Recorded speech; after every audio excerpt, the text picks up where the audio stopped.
Hola, ¿qué tal? Mi nombre es José Mario Azalde. Muchas gracias por seguirnos.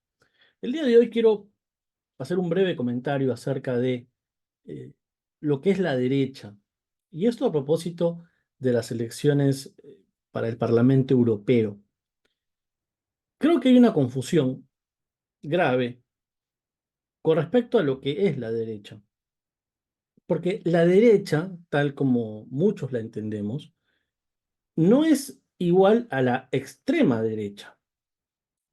La derecha, que eh, puede estar representada, por ejemplo, por el Partido Popular Español, por por el Partido Demócrata Cristiano en Alemania, eh, por el gaullismo, tal vez, en Francia. No es lo mismo que Vox o, por ejemplo, eh, el partido de la señora Le Pen, el agrupamiento o agrupación nacional, ni tampoco es igual a la alternativa por Alemania. Es decir, la derecha, en este caso la derecha europea, no es lo mismo que la extrema derecha europea.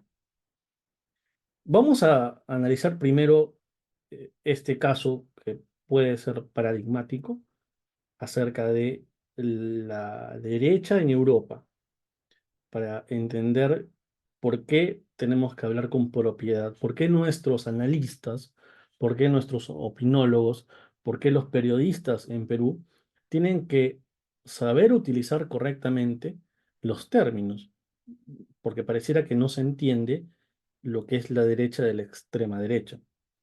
Son cosas, en mi opinión, distintas. Comparten un mismo espectro ideológico, pero cuando se trata de la parte en estricto problemática y sobre todo con respecto, en el caso de Europa, a cuestiones muy concretas y esenciales a lo que es el proyecto común europeo, hay muchas diferencias. Por poner un caso, la derecha, la derecha, tal como la hemos entendido hasta la fecha, es una de las fuerzas que ha ayudado a construir la Unión Europea. Los esfuerzos de la socialdemocracia y la democracia cristiana, plasmado en los gobiernos, por ejemplo, de, eh, de Gasperi, eh, del mismo Willy Brandt, de Schuman, eh, fueron esas fuerzas en sus respectivos países los que contribuyeron a la creación de lo que es la Unión Europea. Por tanto, la derecha es una de las patas de la Unión Europea. Si se quiere proteger a la Unión Europea, se tiene que votar por la derecha o por los partidos socialdemócratas, si es una persona de izquierda o se identifica más con los principios de la izquierda, porque fueron ambas fuerzas las constructoras de la Unión Europea. Adenauer, por ejemplo, ¿no? Enorme estadista alemán. Hubieron muchos grandes dirigentes de ambas fuerzas políticas que contribuyeron a la creación de la Unión Europea. Por tanto, si se quiere hablar de una visión europeísta de la integración, detrás, sosteniendo políticamente el proyecto, está la derecha y está la izquierda. Ahora, hay fuerzas de extrema derecha que se oponen al proyecto de la Unión Europea. Ojo, ahí hay una diferencia con la derecha. La extrema derecha no es europeísta. Eh, este punto es importante. Tienen un programa económico que apuesta por un mayor proteccionismo, por cerrar las fronteras nacionales frente a la inmigración. El programa de la extrema derecha, el programa propiamente, difiere del programa de la derecha, derecha constructora de lo que es el sentido común de la identidad europea. La derecha tal como la conocemos, nuevamente representada por fuerzas como el Partido Popular, el gaullismo, ¿no? La Unión Demócrata Cristiana en Alemania, son partidos esencialmente democráticos. Los partidos de extrema derecha no son partidos democráticos, son partidos autoritarios. Em, los partidos de derecha pueden tener una vertiente conservadora y también pueden tener una vertiente liberal. Los partidos de extrema derecha se caracterizan por ser mesiánicos. Hay un líder, que es quien dirige el partido, y el líder encarna el programa y los principios. Por eso normalmente cuando el líder muere, estos partidos se disuelven. La derecha europea tradicional, cree en la posibilidad de los acuerdos políticos. No considera que sea malo o negativo llegar a acuerdos y entendimientos con otras fuerzas distintas. Nuevamente, la misma construcción de la Unión Europea tuvo como fundamento el entendimiento entre las fuerzas socialcristianas o democristianas y las fuerzas socialdemócratas en diversos países de Europa, principalmente en Alemania, Francia, Italia, los más grandes. Inglaterra en su momento ya no está después del Brexit. Hay una idea de pactos, acuerdos, porque es parte de la política. Por eso es que la derecha también es una derecha política, la extrema derecha no es política, es mesiánica, eh, que considera importante llegar a acuerdos políticos con el rival. Porque a diferencia de la extrema derecha, para la derecha el político que no es parte de la agrupación es un rival político, es un contendor. En cambio, para la extrema derecha no existe rivalidad, lo que existe es enemistad, la enemistad política, que se funda en un relato que tiene como base el miedo. Existe siempre un enemigo que es el que genera el caos, el desgobierno, la zozobra en los países. El enemigo puede ser, por ejemplo, la migración. Esta idea de que la Unión Europea está siendo quebrada en su identidad por las olas migratorias de árabes, musulmanes, eh, subyace en la mayoría de los movimientos de extrema derecha. Hay varios temas para conversar a propósito de esta característica en común de estos movimientos de extrema derecha.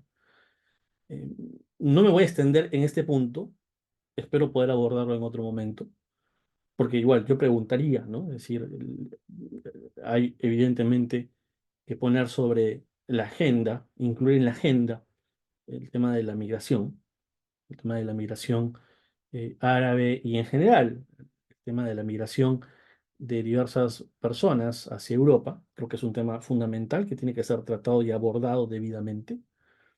No poner parches, sino un tratamiento integral de la problemática.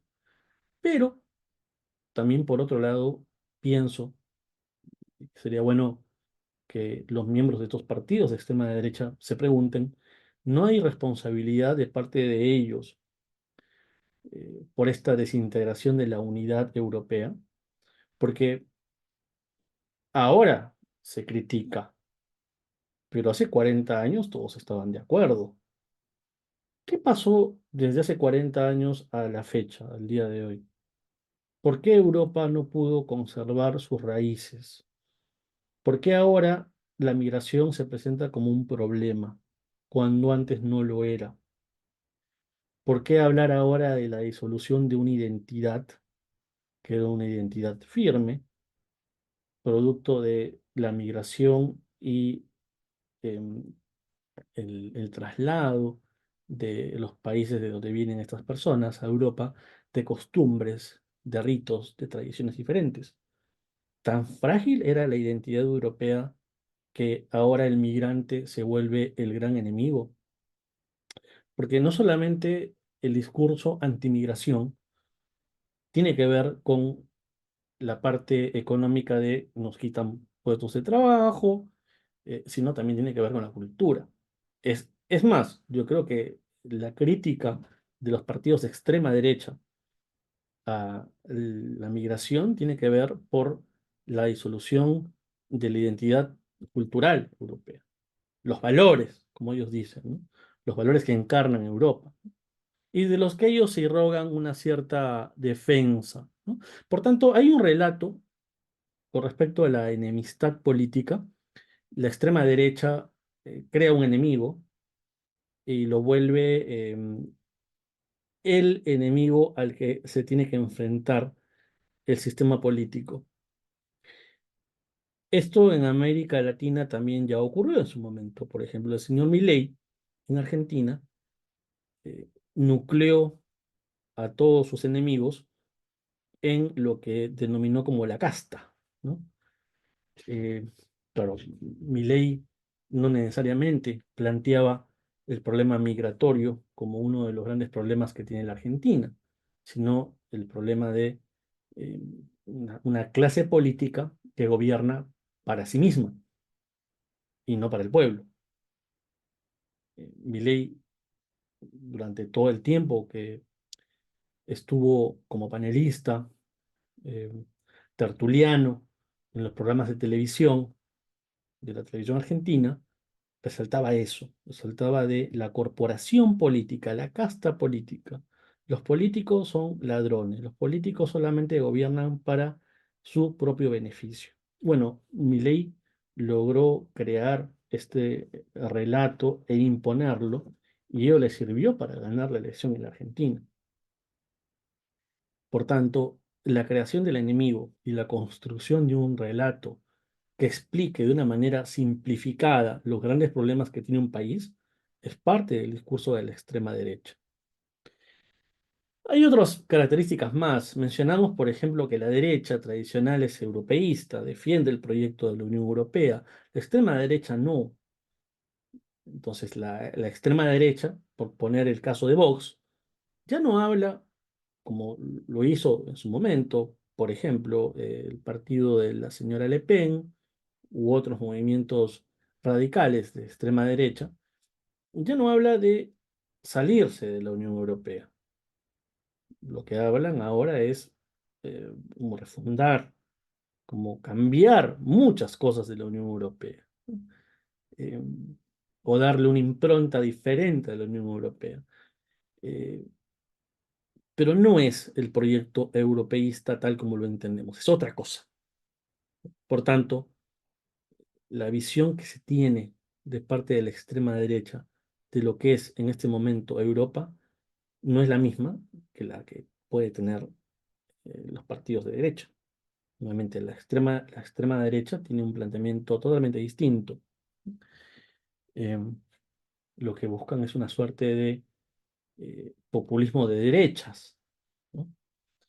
Eh, congraciándose con los sectores de clase media molestos por estas políticas migratorias y la Unión Europea va a tener seguramente a partir de esta elección del Parlamento Europeo que plantear nuevas medidas con respecto al tema migratorio, pero hay una insatisfacción bastante evidente de parte de gran parte de la población con respecto al tema migratorio, pero también está el tema dentro de las agendas de los problemas de la Unión Europea, por ejemplo, de este ataque sistemático contra las políticas verdes, ¿no?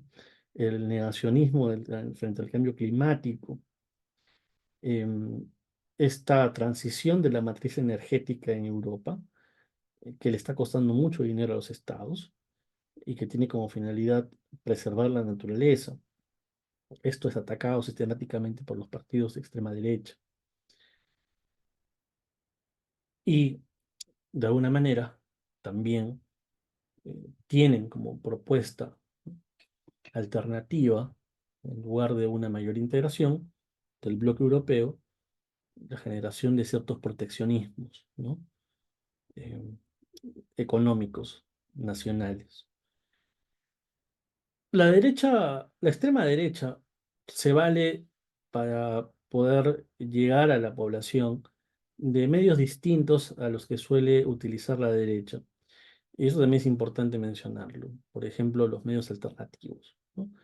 Y las fake news. eh, Se utiliza mucho el trabajo de redes sociales. Hay un punto interesante y que quisiera también resaltar.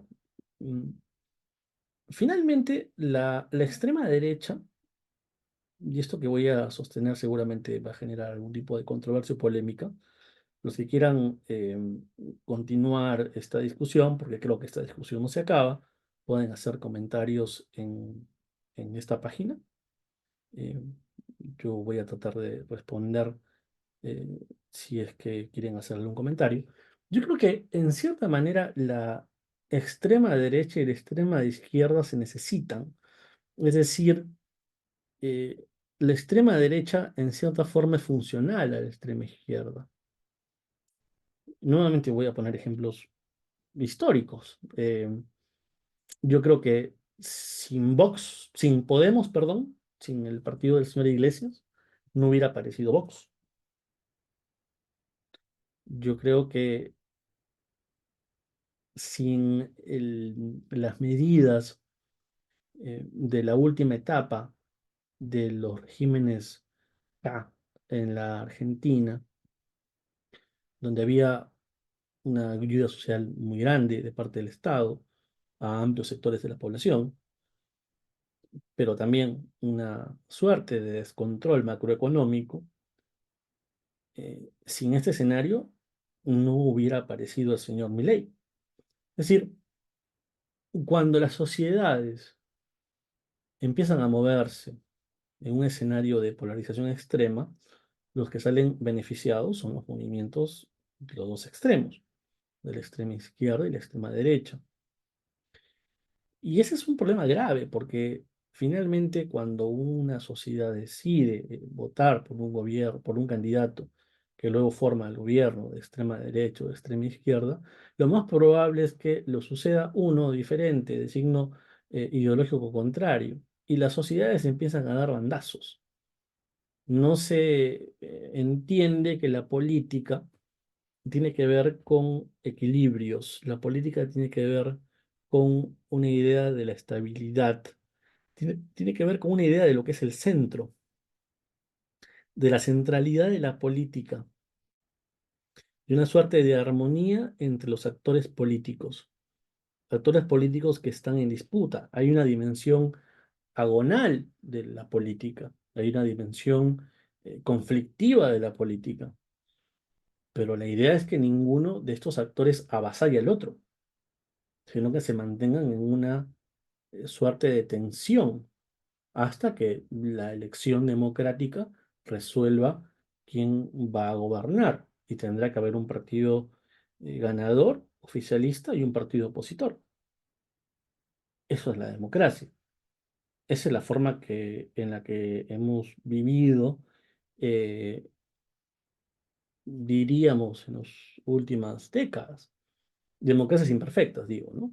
No quiero retrotraerme hasta el inicio de la República, porque indudablemente, en el caso peruano, por ejemplo, teníamos que hacer algunas precisiones importantes con respecto a eh, cuándo empezaron a votar las mujeres, cuándo empezaron a votar los analfabetos, cuándo se empezaron a reconocer a los partidos políticos sin proscripción, cuándo se fundó el primer partido político, bueno, todo lo que tiene que ver con un modelo democrático, un sistema democrático moderno en América Latina y concretamente en el Perú, se fue creando poco a poco.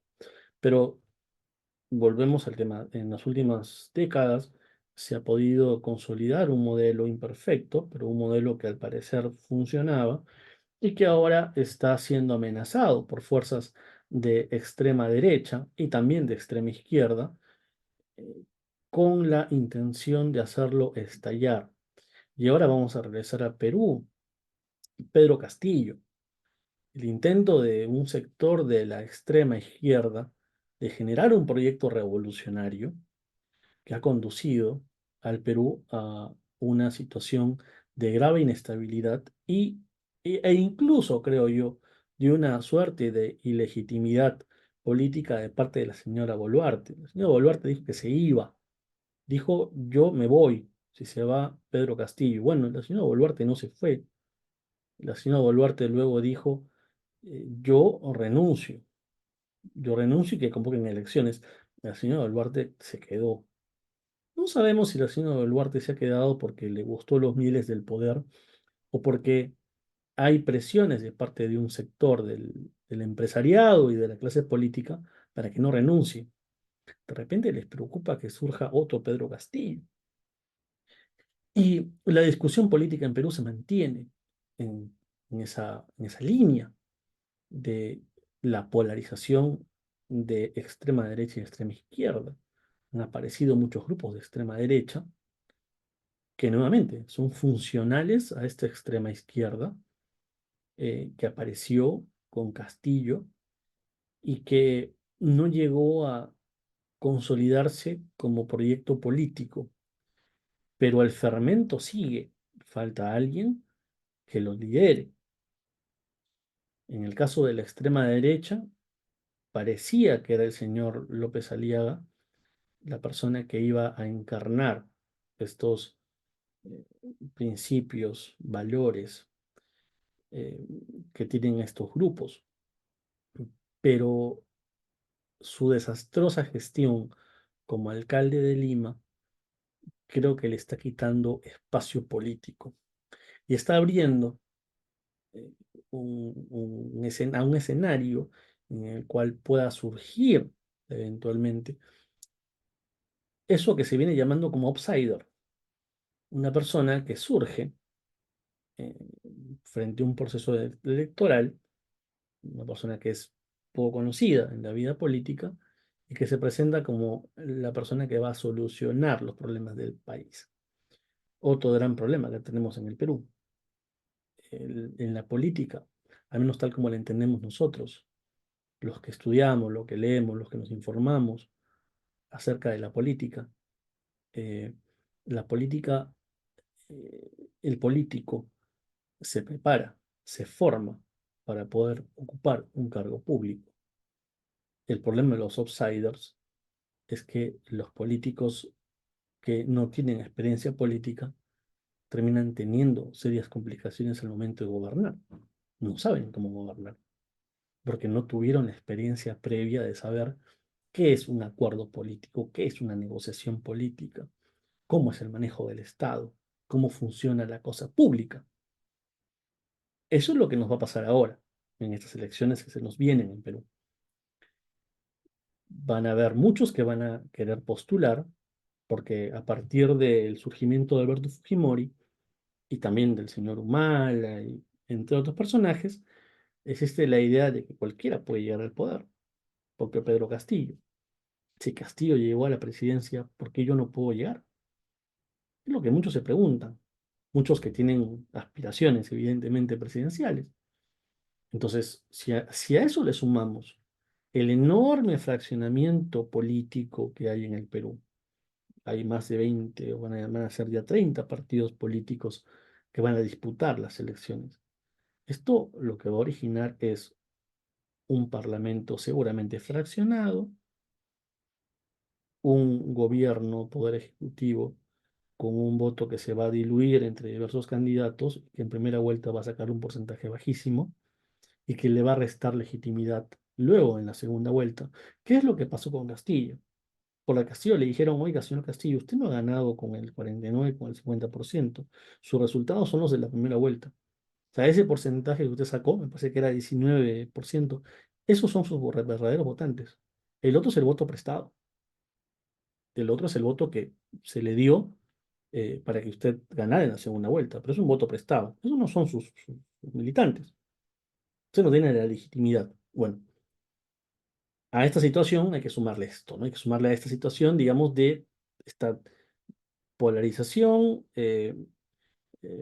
surgimiento de muchísimos candidatos que van a presentarse en las próximas elecciones, bajo la idea de el outsider, ¿no? Si Castillo pudo llegar a ser presidente, porque yo no puedo llegar a ser presidente, van a jugarse la tinca en las próximas elecciones, y la consecuencia va a ser un modelo político frágil, débil, con gobernantes sin experiencia política y que van a continuar con esta decadencia en la que se ha visto inmersa nuestra vida política. La política en Perú actualmente está en una situación de decadencia. Estamos viviendo un momento dramático de nuestra vida republicana, en el mejor momento para que el Perú pueda aprovechar sus condiciones eh, geográficas, sus riquezas naturales, su marco legal que le permite una gran libertad para poder abrirse al mundo y generar comercio, en el mejor momento para que Perú pueda diversificar su matriz productiva, en el mejor momento para que el Perú pueda generar proyectos de inversión de gran impacto, para que pueda consolidar el déficit de infraestructura que tiene el país en este momento, cuando el Perú tiene todo para poder generar un crecimiento que nos permita que el país pueda sostener un crecimiento al menos por unos 20 o 30 años más y que permita al Perú salir de la situación en la que se encuentra ahora. En este momento estamos con una crisis política que solamente va a tender a agravarse, porque, y con esto termino, les agradezco por haberme escuchado estos minutos, porque la clase política en general pareciera que está más preocupada por los problemas dentro del Poder Judicial y dentro del Ministerio Público y están poco preocupados por gobernar. Parece que quieren dividirse ese imperio en reinos, en ducados, ese reino que es el sistema de administración de justicia. Es como una suerte de régimen feudal. Quieren repartirse el sistema de administración de justicia y hay pugnas políticas internas dentro del Poder Judicial y el Ministerio Público. Las batallas que se vienen librando en los últimos años son las batallas dentro del Poder Judicial y el Ministerio Público. Sí, tiene que ver con el lawfare, tiene que ver con la judicialización de la política, con la politización de la justicia, pero esto hace que el centro de atención para el cual el político, el estadista está llamado, que es el gobierno, se ha dejado a un lado. No se está gobernando en el Perú. En el Perú no se está gobernando. En el Perú no hay gobierno desde hace muchos años. En Perú lo que hay es una suerte de piloto automático que ya empieza a mostrar sus limitaciones. Todo lo que se había obtenido en la primera década de este siglo está siendo malamente revertido. Las condiciones, los indicadores sociales nos muestran que el Perú está volviendo a ser un país pobre, de pobres, y que este impulso que tuvimos en la primera década de este siglo está teniendo un límite endógeno, que es el propio modelo político. El problema en este momento es la política. Y con esto termino. La salida no está en los extremos. En mi opinión, la salida no está en los extremos. Ir de un extremo, como fue Pedro Castillo, a otro extremo, como podría ser el surgimiento de un partido o una fuerza de extrema derecha, no va a sacar al país adelante. Necesitamos construir un modelo político donde haya representación de derecha y de izquierda. Y los extremos, que seguramente también van a estar presentes, sean minoritarios y que no ejerzan un poder decisivo dentro de la política del país. Lo que necesitamos es recuperar la política y recuperar fundamentalmente la centralidad de la política, no hacia los extremos, hacia el centro, la construcción de instituciones, el fortalecimiento del modelo democrático, y si hay que resolver diferencias, se tiene que hacer en democracia y no tenerle miedo a los acuerdos políticos que deben ser transparentados, porque un acuerdo político debajo de la mesa es contubernio. Les agradezco mucho por haberme escuchado estos minutos y seguramente nos vamos a ver, Dios mediante, la próxima semana. Gracias.